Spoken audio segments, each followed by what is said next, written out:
इस कार्यक्रम के प्रसारण सहयोगी हैं श्री दिगंबर जैन बड़ा मंदिर, B73B, सेक्टर 27, नोएडा, उत्तर प्रदेश। संरक्षक श्री महावीर जैन, संरक्षक डॉक्टर SP जैन, संरक्षक श्री राकेश जैन, अध्यक्ष श्री पवन कुमार जैन, उपाध्यक्ष श्री निर्मल कुमार जैन, सचिव श्री अजय जैन, कोषाध्यक्ष श्री सुभाष चंद्र जैन, महासचिव श्री चंद्र प्रकाश जैन, प्रबंधक श्री सुबोध कुमार जैन, सदस्य श्री संदीप जैन, सदस्य श्री प्रमोद जैन, सदस्य श्री दिनेश जैन, सदस्य श्री राजीव जैन, सदस्य श्री MP जैन।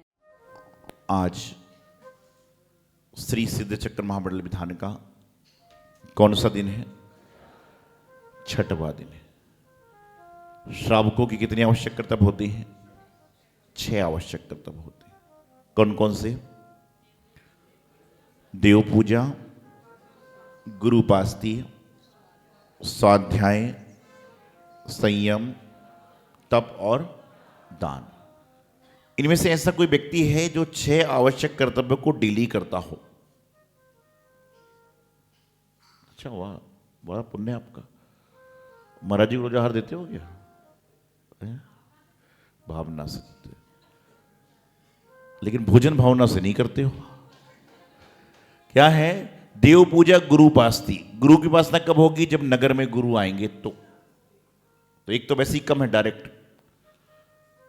6 आवश्यक कर्तव्य आप अर्घ्य चढ़ा के उनकी प्रत्यक्ष परोक्ष के हिसाब से आप कर सकते हो, लेकिन पूर्णतः कब मिलेगी? अच्छा, आप मंदिर में अर्घ्य चढ़ाते हो, सम्यक दर्शनाय नमः, सम्यक ज्ञानाय नमः, सम्यक चारित्राय नमः। ये 3 रतन होते हैं। कितने रतन होते हैं? लेकिन मंदिर में देव शास्त्र गुरु भी रतन की पूर्णता कब होती है? कि देव मंदिर में है, शास्त्र मंदिर में है, लेकिन जिस दिन मंदिर में गुरु विराजमान होते हैं उस दिन आप तीनों रत्नत्रयधारी की पूजा कर सकते हो और देव शास्त्र गुरु रतन 3 की पूजा आपकी सार्थक हो जाया करती है। गुरु उपासना का फल मिल जाता है। तो सबसे पहले क्या कहा? देव पूजा। आचार्य कुंद स्वामी महाराज से पूछा कि यदि कोई व्यक्ति 6 आवश्यक कर्तव्य का पालन नहीं कर सकता तो ऐसा क्या काम करे जिससे 6 आवश्यक कर्तव्य में से कुछ कर्तव्य का पालन हो सके और पुण्य मिल सके? तो उन्होंने आचार्य कुंद स्वामी महाराज ने रेणसार नाम के ग्रंथ में लिख दिया कि दानम पूजा मुख्यम। क्या कहा? दानम पूजा मुख्यम, की दान और पूजा मुख्य है। क्या है? दान और पूजा मुख्य है। इसके बिना ग्रस्त नहीं होता। दान करो, पूजा करो तो भी आपका काम चल जाएगा। देव पूजा, गुरु उपासना। देव पूजा आप समझते हो? भगवान की पूजन करना, अच्छे द्रव्यों से, अच्छे भावों से, अच्छी चीजों से पूजन करना। पूजन करने के लिए किस चीज की आवश्यकता होती है आपको? अष्टद्रव्य की और, भाव की और, समय की और, शुद्धता की और। भावना और शुद्धता एक ही है। तो किताब की आवश्यकता भी होती है, शास्त्र की आवश्यकता, जिनवाणी की आवश्यकता होती है। लेकिन मेरे भाई, जिस जिनवाणी से पूजा आप करते हो, कल उसी जिनवाणी से कोई और पूजा करेगा। आप विधान की किताबें निकालो, चावल के अंदर दाने रखे रहते हैं जिससे जिनवाणी का अभिनय होता है। जो किताब आपकी 2 साल चलने वाली है वो 2 महीने में भी खराब हो सकती है। विनय करें। जितना जितना आप जिनवाणी मां का विनय करेंगे उतना उतना आपके जीवन में क्या होगा? जितना जितना आप विनय करोगे उतना उतना आपके जीवन में क्या होगा? विनयशीलता का परिणाम होगा। आप विनम्र बनोगे, नम्र बनोगे। और जो व्यक्ति विनम्र बनता है, नम्र बनता है, उसके जीवन का कल्याण स्वयमेव हो ही जाता है। कभी ना कभी वह नम्रशाली बन ही जाता है। तो शास्त्र पढ़ने के लिए, देव पूजा करने के लिए किताब चाहिए ना। किताब खरीद के लाके रखना आसान है, लेकिन किताब को किताब बनाए रखना बहुत मुश्किल है। आपके बच्चे की किताब होती है, आपके घर की किताब होती है, कितनी सुंदर होती। जिनवाणी को उससे भी सुंदर बनाओ, क्योंकि घर की किताब एक बच्चा पढ़ता है, लेकिन जिनवाणी को माँ जिनवाणी की कई सारे लाल पढ़ते हैं, कई सारे बच्चे पढ़ते हैं। तो जितना जिनवाणी का विनय करोगे उतना आपका ज्ञान का क्षय उत्सव बढ़ेगा। आचार्य कहते हैं जिनके घर में बच्चे पढ़ने वाले हों उनको कभी ना कभी गुरुओं के हाथ में जिनवाणी सौंपना चाहिए, जिनवाणी देना चाहिए। जिनके बच्चे पढ़ते हैं उनको चाहिए कि आपका बच्चा कॉन्वेंट में पढ़ रहा है जहां लाखों रुपए महीने की फीस है, लेकिन ऐसे कई सारे स्कूल होते हैं, कई सारे विद्यालय होते हैं जहां पर पैसे देने वाले मिल जाते हैं तो बच्चे पढ़ लेते हैं। तो ऐसी जगह उनके नाम से करिए। अब बच्चे के नाम से बहुत कुछ करते हो, लेकिन जो करने का वह नहीं कर पाते। कहीं पर दान करने का अवसर आता है तो पर्ची में बच्चों का नाम जरूर लिखाएं। क्यों? क्योंकि हो सकता है कि उस व्यक्ति का पुण्य उसको लग जावे। जिस तरह से आपको कहीं शादी पार्टी में जाना हो तो घर से कितने लोग जाते हैं? रेस्टोरेंट में भोजन करने जाना हो, घूमने फिरने जाना हो तो कितने लोग जाते हैं? With family. और मंदिर में आना हो तो सिंगल पर्सन। मंदिर में जाना होता है तो आदमी छांट छांट के आता है, और रेस्टोरेंट में जाना होता है तो जो 2 साल का बेबी है उसको भी लेके जाते हो। 2 साल का बेबी है उसको लेकर जाओगे, और वहां पर जाने के बाद में जितने लोग जाते हैं उतने की प्लेटें थाली लग जाया करती हैं। लगती कि नहीं लगती हैं? लेकिन मंदिर जी में कभी देने की बात आ जाए, लड्डू चढ़ाने की बात आ जाए तो एक लड्डू में 5 आदमी, और जो चाचा ताऊ एक दूसरे से बोलते नहीं वो भी साथ में सम्मिलित हो जाते हैं, बोले परिवार एक ही है। और जब शादी का कार्ड बंटना हो तो ताऊ इसलिए नहीं आता कि मुझे तो कार्ड नहीं दिया। एक बार ऐसे ही हो गया, एक व्यक्ति की शादी थी, उसे सबको कार्ड दे दिए, 2-3 लोग शादी में नहीं आए। बोले शादी में क्यों नहीं आए? बोले कार्ड तूने मेरे नाम पे दिया था क्या जो मैं आता? नीचे भाई के घर पर दिया था, भाई आ गया। तो बोले मुझे लगा आप लोग तो एक है। अरे बोले कैसे एक है? रसोई अलग है, रहना अलग है, सब कुछ अलग, तो एक कैसे हैं? नहीं बोले वो जो महाराज जी का चौमासा चल रहा था ना तो कलश लेने की बात आई थी, तो आपने कहा हम तीनों भाई तो एक ही हैं, इसलिए एक कलश लिया था, तो हम सोचे कि कार्ड भी एक ही देना चाहिए, तो बुरा मान जाओगे आप। जब दान की बात बोली तो आप बुरा मान गए थे, तो कार्ड देते समय भी लगा कि बुरा ना मान जाओ कहीं। मतलब देने में एक और लेने में अनेक, कैसे होगा? देव पूजा, भगवान की पूजा कई तरह से की जाती है। शास्त्रों में वर्णन है कि व्यक्ति को दिन में कितने बार मंदिर जाना चाहिए? 3 बार। कितने बार? 3 बार मंदिर जाए तो 3 बार कुछ ना कुछ लेकर जाए।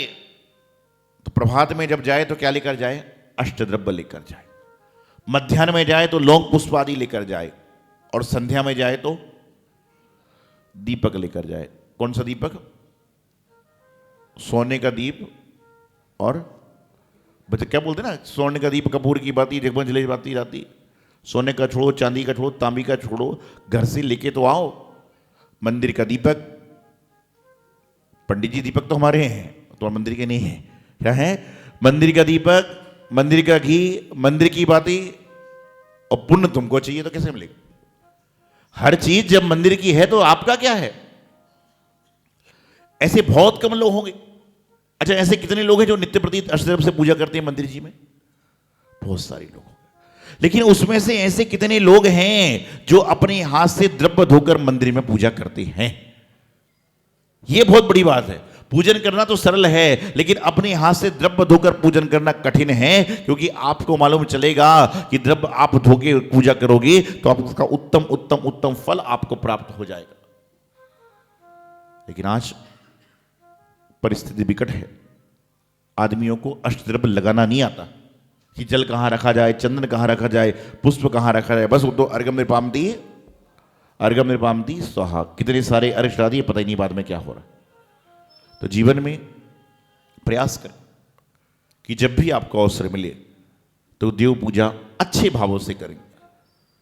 भगवान महावीर स्वामी का नाम सुना आपसे, उनको पड़गहान में जो नाम प्रसिद्ध है किसका है? चंद्रवाला का। चंद्रवाला का, हालांकि प्रथम आहारदाता राजा कुल है उनके, लेकिन चंद्रवाला ने उनका पड़गहान किया था। लेकिन भगवान महावीर स्वामी का सबसे प्रिय भक्त कौन था? राजा श्रेणी। भगवान महावीर स्वामी का सबसे प्रिय भक्त कौन था बताइए आप? ये राजा श्रेणी तो गलत है। हाँ, और बताइए, कोई बताने वाला है? गौतम गणधर, ये भी गलत है। और कोई है? भगवान महावीर स्वामी का सबसे प्रिय भक्त कौन था? सुनीता जी कुछ बोल रही हैं, क्या बोल रहे हैं? मेढक। कौन था? मेढक। मेढक क्यों प्रिय था? श्रेणी के राजा के पास तो बहुत कुछ था, चंदन बाला के पास भी कुछ था, गणधर के पास भी कुछ था, लेकिन मेढक के पास कुछ भी नहीं था। मेंढक के पास कुछ भी नहीं था, लेकिन वह तो भी क्या करा, कमल की पंखुड़ी को लेकर भगवान महावीर स्वामी के समोषण में जाने को उद्यत हुआ, पहुंच भी नहीं पाया, मर गया। तुरंत देवगति में जन्म हुआ, समोषण पहुंच गया। तो जिसके पास बहुत कुछ है, सागर में से एक लोटा निकालोगे कोई फर्क नहीं पड़ता, लेकिन एक बूंद में से आधी बूंद निकालोगे तो बहुत फर्क पड़ जाता है। तो मेढक इसलिए प्रिय था, कुछ भी नहीं था, लेकिन खाली हाथ नहीं जाना। प्रिय तो वही होगा ना, बहुत कुछ है वो क्या प्रिय है? वो तो कुछ नहीं करना है, आपको नहीं, यहां नहीं देगा, कहीं और देगा। लेकिन जिसके पास कुछ नहीं है, वह देने के अभाव रखाता है, वह सबके लिए लोकप्रिय हो जाता है। तो कौन था प्रिय भक्त? पक्का हो गया ना, समझ गया ना क्यों प्रिय था? राजा श्री भी प्रिय होगा, गौतम गणधर प्रिय, भगवान के लिए तो सारे प्रिय होते हैं, लेकिन विशेष प्रिय कौन हुआ? मेढक। ध्यान रखिएगा। तो क्या है कि भगवान की भक्ति करने के लिए जब मेढक जैसा त्रियंच जीव जो बोल नहीं सकता, वह भगवान की भक्ति करने के लिए कुछ ना कुछ लेकर जाता है, तो आप भी तो क्या करो, मंदिर में जाओ तो कुछ ना कुछ लेकर जाओ, और मंदिर से आओ तो कुछ ना कुछ लेकर आओ। क्या कहा मैंने? मंदिर से में आओ तो कुछ ना कुछ लेकर आओ, और मंदिर से जाओ तो कुछ ना कुछ। अब आप बोलोगे महाराज जी ये क्या बात कर रहे हो आप? जब मैं बचपन में था ना, छोटा, तो मेरी मां मुझसे कहती थी कि बोले मंदिर जाना, वहां से कुछ लेके मत आना। आपसे भी कहा होगा, लेकिन मैं कह रहा हूं कि लेके जाओ। क्या लेके जाना? मंदिर में आना तो लेकर जाना, तो लेकर आना तो डिब्बा पूरा खाली छोड़ देना, नहीं तो ऐसा नहीं कल से द्रव्य सामग्री आधी पछली जाओ। तो मंदिर में ऐसे जाओ तो जो भगवान की वाणी है, गुरु की वाणी है, जिनवाणी की वाणी है, उसको साथ में लेकर जाओगे तो आपके जीवन का कल्याण हो जाएगा। द्रव्य सामग्री साथ में छोड़कर जाओगे तो कल्याण हो जाएगा। इसलिए यहां से लेके जाना, और हम तो कहते हैं भगवान से लेकर ही जाना चाहिए, यहां पर मांगने ही आना चाहिए। लेकिन क्या मांगने आना चाहिए? वह जो कुछ देर का सुख है, कि वह जो हमेशा हमेशा का सुख है? महाराज के सामने तो यही बोलना पड़ेगा। आपको बताना चाहता हूं, एक महिला दादी अंधी थी, आंख से अंधी थी, दिखता नहीं था। उसको मालूम चला कि पारसनाथ भगवान की भक्ति करने से संकट कट जाते हैं।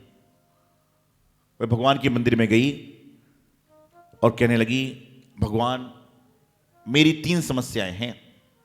कितनी समस्याएं हैं? 3 समस्याएं हैं। भगवान बोले, बोलो क्या समस्या है? बोले, मैं आंख से अंधी हूं, गरीब हूं, मेरे बच्चे की शादी को 10 साल हो गए, कोई संतान नहीं है। भगवान ने आशीर्वाद दे दिया। क्या कहा? आशीर्वाद दे दिया। तो उसने कहा मतलब मैं पक्का समझ लूं? बोले, भगवान जी बोले पक्का तो है, लेकिन मैं एक वरदान दे सकता हूं। अब सोचो, आपको 3 में से एक चॉइस है, आपकी आंख चाहिए कि सोना चांदी चाहिए कि पोता चाहिए, क्या मांगोगे आप लोग बताइए? आंख मांगेंगे, बिल्कुल सही। वो बोले आंख से क्या करना है, बुढ़ा तो हो ही गया, पोता मांग लूंगी। तो उस दादी जी ने कहा, बोले भगवान जी मैं एक वरदान मांगूंगी। क्या मांगूंगी? एक ही वरदान मांगूंगी, आप दोगे? बोले दूंगा। बोले मैं वरदान मांगती हूं कि मैं अपनी आंखों से अपने पोते को सोने चांदी के बर्तन में खाते हुए देखूं। मैं अपनी आंखों से अपने पोते को सोने चांदी के बर्तन में खाते देखूं। भगवान बोले तथास्तु। और भगवान कह रहे, बोले पंचम काल में मायाचारी बहुत बढ़ गई है। वरदान तो एक ही था ना, वरदान तो एक ही था कि मैं अपनी आंखों से पोते को सोने चांदी के बर्तन में खाते देखूं। तो सोने चांदी का बर्तन मतलब धनी हो गया, पोता भी आ गया और आंख भी आ गई। सोचिए, ऐसे लोग हैं संसार में। और हम तो कहते हैं मांगो, भगवान से मांगिए, भगवान से कहिए कि भगवान जो आप हमें दे दो वह ऐसी चीज देना कि उस चीज को हमें दोबारा ना मांगना पड़े। पहला बच्चा, जब बड़ा बच्चा 12वीं में होता है तो श्रीफल लेके आते हो कि पास कर दो, और छोटी बेटी जब 12वीं में आती तब सिर्फ श्रीफल लेके आते हो कि पास कर दो। और जब पास हो गए तो दोनों की नौकरी लगवा दो, और नौकरी हो गई तो शादी भी अच्छी करवा दो। कभी ये तो करके आओ कि भगवान बच्चों को सद्गुण भी तो दो। भगवान के सामने जाओ तो एप्लीकेशन लेकर जाओ, डिमांड करने मत जाओ। वहां पर जाने के बाद में अपनी अर्जी लगा दो कि भगवान मेरी तो अर्जी है, अब देना ना देना आपकी मर्जी है। भगवान प्रसन्न हो जाएं तो कितना मांगोगे? उनसे ये मत मांगो कि मुझे ये चाहिए, आप तो कहो कि भगवान मुझे वह देना जिसके काबिल मैं हूं, क्योंकि वह आपको आपकी काबिलियत से देंगे तो कभी दुखी नहीं होगे, और वह आपकी मांग से देंगे तो कभी सुखी नहीं होगे। देव पूजा, भगवान की पूजा करो, गुरु उपासती, गुरु की उपासना करिए। आहार में, विहार में, अन्य सारी चीजों में उनकी उपासना कर सकते हैं। भैया वृत्ति के माध्यम से जुड़ सकते हैं, अन्य सारी चीजों से जुड़ सकते हैं, उनको उपकरण आदि देने के माध्यम से जुड़ सकते हैं। गुरु उपासती के लक्षण होते हैं, देव पूजा, गुरु उपासती, और उसके बाद स्वाध्याय। स्वाध्याय समझते हो? कई तरह का स्वाध्याय होता है। वैसे तो 2 प्रकार का है, निश्चय और विहार, लेकिन जब 5 प्रकार का होता है तो वाचना, प्रक्षना, अनुपेक्षा, आमनाएं और धर्मोपदेश। ये भी प्रवचन सुने, ये भी स्वाध्याय का लक्षण है। पूजा पंडित जी करा रहे, ये भी स्वाध्याय का लक्षण है। लेकिन कुछ दुर्बुद्धि हो गए, वो कहते हैं पूजा छोड़ दो, आहार छोड़ दो, अभिषेक छोड़ दो, स्वाध्याय करो। तो स्वाध्याय करके करेगा क्या? कुछ ऐसे हो गए हैं कि उन्होंने पूजा छोड़ दी, गुरु के दर्शन छोड़ दिए, बस किताब खोल के लगे। किताब खोल के क्या करोगे? और कईयों ने इतनी किताबें पढ़ ली हैं कि वो पंडित जी महाराज को बताने आ रहे थे, भाई ऐसा नहीं, ऐसे कराओ। तो तू ही बन जाना महाराज, तू ही पंडित बन जा। गुजरात में विहार चल रहा था 2003 में। एक मंदिर में पहुंच के वहां पर पहुंचे तो अन्य दिगंबर जैन में कई तरह के होते हैं, तो एक संप्रदाय का मंदिर था, दिगंबर संप्रदाय के। वो मुनियों को ज्यादा नमस्ते नहीं करते थे। अब हम वहां जाके बैठ गए, वो नमस्ते ही नहीं करे। 2-4-6 आदमी निकल गए। तो मैंने फिर एक को बुला के पूछ ही लिया, भाई क्या बात है? एक की कमर में दर्द हो सकता है, एक की पीठ में दर्द हो सकता है, एक अजयन हो सकता है, लेकिन सारे के सारे सभाचट निकले जा रहे हैं, कारण क्या है? वो बोले महाराज जी आज पंचम काल में मुनि नहीं होते।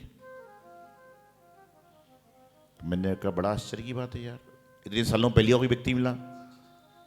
तो फिर मैंने कहा आपकी जो संप्रदाय है उसमें पंडित हैं क्या? बोले हाँ 10-20 हजार पंडित हैं। तो मैंने कहा जो वर्तमान के मुनि है, मुनि क्यों नहीं है? बोले बस वो ऐसा है वैसा, राम कहानी सुनाने लगा। तो मैंने कहा एक काम करो, जो मुनि हैं वो बैक नहीं हो सकते, लेकिन जो आपके पंडित हैं वो आगे हो सकते हैं। आपके 10-5 हजार पंडित हैं, उसमें से 100-200 पंडितों को मुनि बनवा दो, तो जिससे क्या होगा, मुनि कैसे होते दुनिया देख लेगी।